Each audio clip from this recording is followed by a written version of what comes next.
So hello everyone, welcome back our channel. आज मैं आपके लिए लेके आ चुका हूँ एक new animated movie. I hope आपको ये मूवी जरूर पसंद आएगा। तो चलो फिर कहानी शुरू करते हैं। तो कहानी की शुरुआत में हमें बिगिल नाम का एक छोटा बच्चा को दिखाया जाता है, जो उसके बारे में बता रहा था कि कैसे उसकी ग्रेट ग्रेट ग्रैंडफादर उनके म्यूजिक की शौक में उनके फैमिली जिसमें उनके वाइफ और उनके बेटी को छोड़ के चले गए थे। हीरो कभी भी वापस लौट के नहीं आए थे। इसी वजह से उनके वाइफ उनके सारे यादें मिटा दी और उनके फोटो को भी फाड़ दी। फिर वो उनके घर चलाने के लिए जूते के कारोबार शुरू कर दी। फिर वो जूते बनाना उनके बेटी को सिखा दी। धीरे धीरे इनके काम अच्छे से चलने लगी। फिर देखते ही देखते इनके फैमिली बिजनेस बन गई। आहिस्ते आहिस्ते ये सभी कोको के फादर को भी भूल गए। बिगिल का जूते बनाने में थोड़ा सा भी मन नहीं था। वो तो एक सिंगर बनना चाहता था क्योंकि उसे सिंगिंग करना और गिटार बजाना बहुत पसंद था। बिगिल डेलाक्रूज का एक बहुत बड़ा फैन था क्योंकि वो बहुत अच्छे सिंगिंग करते थे और सारे लोगों के दिल में राज करते थे। लेकिन एक दिन वो स्टेज पे परफॉर्म करने के टाइम उनके ऊपर एक बड़ा सा बेल गिर जाता है और बेल के नीचे दबकर उनका वहाँ पे मौत हो जाता है। कुछ देर बाद हम बिगिल को दिखाया जाता है जो एक सिंगर का जूता पॉलिश कर रहा था।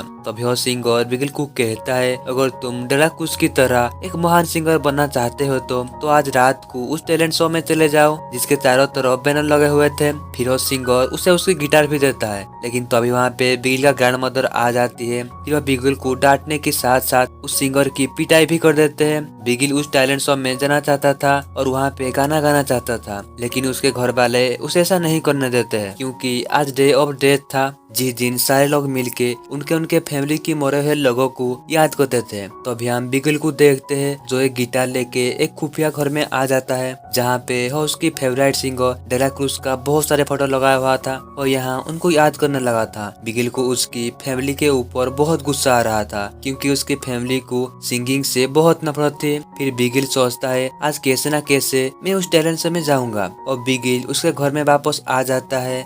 आज बिगिल की फैमिली मेंबर डिसाइड करते हैं कि बिगिल अब हमारे साथ जूता बनाने के काम क्या करेगा। बिगिल को ये काम थोड़ा ही पसंद नहीं था। इसी दौरान उसका डॉग मरे हुए लोगों के पास से मिठाई खाने लगता है। जब बिगिल उसे रोकने की कोशिश करता है तो तभी वहाँ से एक तस्वीर गिर के टूट जाता है और तस्वीर थी उसकी ग्रेट ग्रेट ग्रैंडफादर की। और देखता है उस तस्वीर में वो एक गिटार पकड़े हुए थे जो कि उसके फेवरेट सिंगर डेलाक्रूज की तरह था। ये देखकर वो बहुत खुश हो जाता है। फिर वो बाहर जाके सभी को कहता है, मेरे अंदर म्यूजिक का जुनून इसलिए है क्योंकि मेरे ग्रैंडफादर एक बहुत बड़ा सिंगर थे और मैं भी उन्हीं के तरह एक बहुत बड़ा सिंगर बन के दिखाऊंगा। ये सुन के उसके सारे फैमिली मेंबर उसके ऊपर गुस्सा हो जाते हैं और उसकी गिटार को भी तोड़ देते हैं। ये देखकर बिगिल बहुत उदास हो जाता है। फिर वो ये कहकर वहाँ से चला जाता है कि मुझे ऐसे फैमिली की कोई भी जरूरत नहीं है। कुछ देर बाद बिगिल पहुंच जाता है उस टैलेंट शो में जहाँ पे एक लड़की उसे कहती है, अगर तुम्हें टैलेंट शो में भाग लेना है तो तुम्हारे पास एक गिटार होना चाहिए। ये सुन के बिगिल वहाँ पर मौजूद सारे लोगों को गिटार मांगने लगता है, लेकिन उसे कोई भी गिटार नहीं देता है। तभी बिगिल की दिमाग में एक आइडिया आता है, क्यों ना मैं डेलाक्रूज का गिटार चोरी करके ले आऊं और शो खत्म होने के बाद उसे वापस लौटा दूं। कुछ देर बाद बिगिल पहुंच जाता है डेलाक्रूज के कवर के पास जिसके ऊपर एक बहुत बड़ा घर बना हुआ था और उसके अंदर उस गिटार को रखा हुआ था। वो खिड़की तोड़ के अंदर आ जाता है और उस गिटार को चुरा लेता है।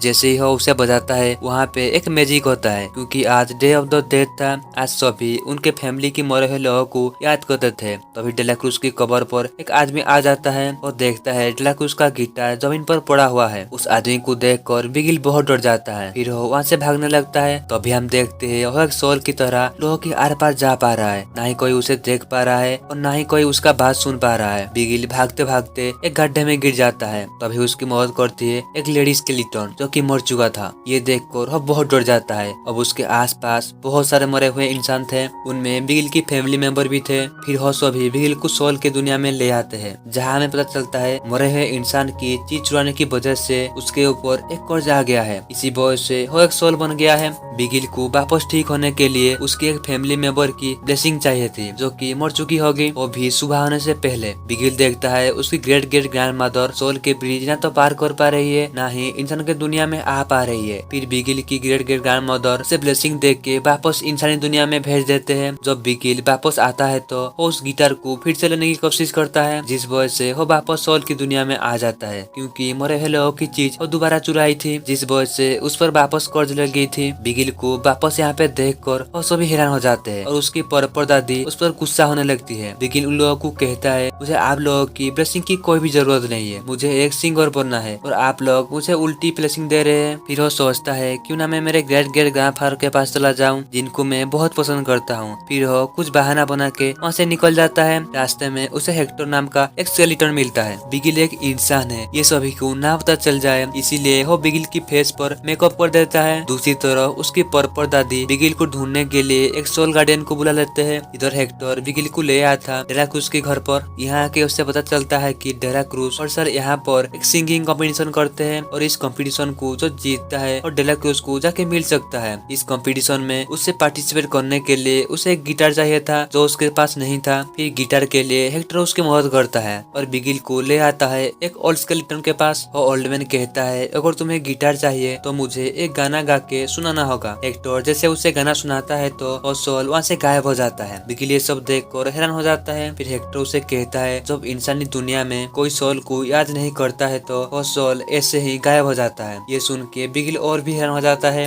हेक्टर कहता है, और मुझे भी वहाँ पर कोई याद नहीं कर रहा है, अगर किसी ने मुझे याद नहीं किया तो इसी तरह मैं भी गायब हो जाऊंगा। दूसरी तरफ बिगिल का सोल फैमिली उसे ढूंढ रहे थे और वो सोल गार्ड भी बिगिल को ढूंढ रहा था। बिगिल जैसे उसकी परदादी को देखता है वो वहाँ से भागने लगता है। तभी उसके परदादी कहते हैं, तुम इस म्यूजिक के शौक छोड़ दो, पहले भी कोई इस म्यूजिक की वजह से हमसे दूर जा चुका है। लेकिन बिगिल उनके बात नहीं सुनता है। फिर वो पहुंच जाता है डेलाक्रूज के घर पर और वहाँ पे आके वो गाने लगता है डेलाक्रूज की पुराना सॉन्ग, जिस वजह से सारे लोगों की नजर बिगिल के ऊपर आ जाता है। लेकिन तभी वो गाना गाते गाते एक पुल में गिर जाता है। तभी उसे बचाने आते हैं उसकी फेवरेट सिंगर डेलाक्रूज की सोल। जब वो दोनों पुल से बाहर आ जाते हैं तो बिगिल उन्हें बताता है, मैं आपका ग्रेट ग्रेट ग्रैंडसन हूँ और मैं आपकी तरह एक महान सिंगर बनना चाहता हूँ, बस मुझे आपकी छोटी सी ब्लेसिंग चाहिए ताकि मैं घर जा सकूं। डेलाक्रूज बिगिल को जैसे ही ब्लेसिंग देने वाले होते हैं तभी वहाँ पे हेक्टर आ जाता है और वो बिगिल से रिक्वेस्ट करते हैं, तुम मेरा ये तस्वीर तुम्हारे दुनिया में ले जाओ। इसके बाद वो कहते हैं, ये सिंगर जो चारों तरफ फेमस है ये बिल्कुल झूठा है, ये जितने भी गाना गाया है ये उसके नहीं, ये सब मेरे गाना है। फिर वो बताता है कैसे मैं मेरे फैमिली के पास जाना चाहता था, लेकिन ये मेरे ड्रिंक में पॉइजन देके मुझे मार दिया सिर्फ उन म्यूजिक के लिए। अगर हम मुझसे ये म्यूजिक नहीं लेता तो उसकी सच्चाई सारे लोगों के आगे आ जाता, इसलिए ये आदमी मुझे पॉइजन देके मार दिया। ये सारे बातें सुन के बिगिल को सिंगर के ऊपर बहुत गुस्सा आता है। तभी वो सिंगर उसके गार्ड को बुला के बिगिल को पकड़ लेता है, क्योंकि वो नहीं चाहता था वो मरने के बाद भी ये सच्चाई किसी को पता चले। और सिंगर बिगिल को एक गुफा के अंदर फेंका देता है और बहुत धीरे धीरे स्केलेटन की तरह चेंज होने लगता है। इसका मतलब अगर वो सूरज उगने से पहले उसके दुनिया में ना गया तो वो पूरी तरह एक स्केलेटन में चेंज हो जाएगा और हमेशा हमेशा के लिए इस दुनिया में रह जाएगा। इसी वजह से वो बहुत उदास था। तभी उसके पास हेक्टर आता है और उसे बताता है, मैं ये सारे गाने मेरे बेटी के लिए लिखता था जो इस सिंगर ने मुझे मार के मुझसे ले लिया। फिर वो बताता है, मेरे बेटी के नाम कोको। कोको तो बिगिल की ग्रैंड मदर थी। इसी दौरान उसे पता चलता है हेक्टर तो उसकी ग्रेट ग्रेट ग्रैंडफादर है। इसी दौरान हेक्टर के वाइफ सोल गार्ड के ऊपर बैठ के वहाँ पे आ जाती है और उन दोनों को सोल गार्ड के ऊपर बैठा के वहाँ से ले जाती है। वो आज भी हेक्टर पर बहुत गुस्सा थी। तभी बिगिल वो सारे सच्चाई उनको बताता है कि कैसे हेक्टर घर आना चाहता था और कैसे वो सिंगर उनके ड्रिंक में पॉइजन देके उन्हें मार दिया। इधर हेक्टर भी उसके वाइफ से माफी मांगने लगता है। हेक्टर की वाइफ भी ये सारे बातें सुन के उसे माफ कर देती है।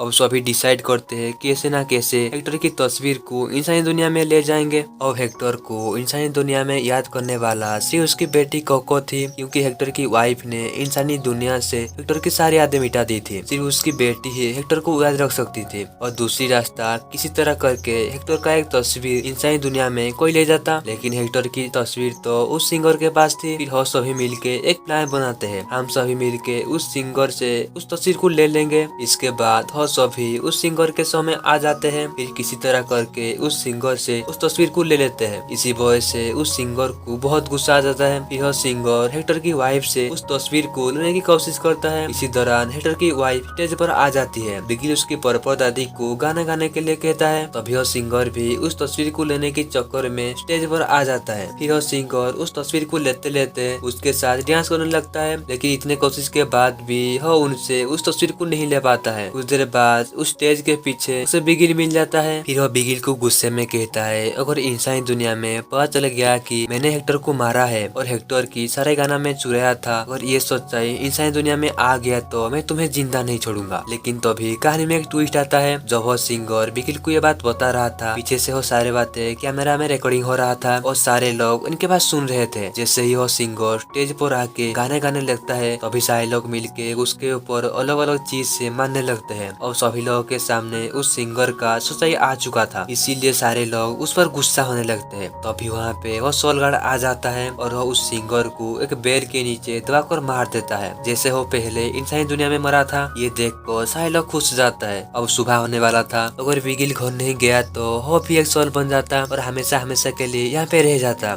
दूसरी तरफ बिगिल का ग्रेट ग्रेट ग्रैंडफादर और मरने वाले होते हैं, क्योंकि कोई भी उन्हें वहाँ पर याद नहीं करता था। फिर जैसे तैसे करके बिगिल को ब्लेसिंग दे के इंसानी दुनिया में भेज देते हैं। जहाँ आते ही बिगिल पहुँच जाता है कोको के पास। फिर बिगिल कोको को उनके फादर के बारे में याद करने के लिए कहता है, लेकिन कोको को कुछ भी याद नहीं आ रहा था। तो बिगिल कुछ सोचता है। फिर कोको की फेवरेट सिंगर गाने लगता है। गाना सुनते ही कोको को उसके फादर के बारे में याद आने लगता है। फिर कोको बिगिल के साथ मिलके उसके फादर के गाना गाने लगता है। ये देखकर सारे लोग खुश हो जाते हैं। तभी कोको उसके फादर की तस्वीर सभी को दिखाता है। सीन शिफ्ट होता है और हमें एक साल बाद का सीन दिखाया जाता है। अब सारे लोगों को पता चल चुका था कि वो सिंगर सारे गाना हेक्टर से चुराया था, इसीलिए अब वो सारे लोग हेक्टर को याद किया करते थे। फिर हमें कोको को दिखाया जाता है जो मरकर सोल वर्ल्ड में आ चुकी थी और उसके पास उसके सारे फैमिली मेंबर्स थे। तभी हमें इंसानी दुनिया में दिखाया जाता है जहाँ पर बिगिल गाना गा रहा था और सोल वर्ल्ड से उसके सारे फैमिली मेंबर उनसे मिलने आए थे, क्योंकि आज भी डे ऑफ द डेथ था और सभी आपस में मिलके बहुत खुश थे। और इसी के साथ हमारा एक कहानी यहाँ पे हैप्पी एंडिंग होता है। मिलते हैं और एक न्यू वीडियो में, तब तक के लिए बाय बाय।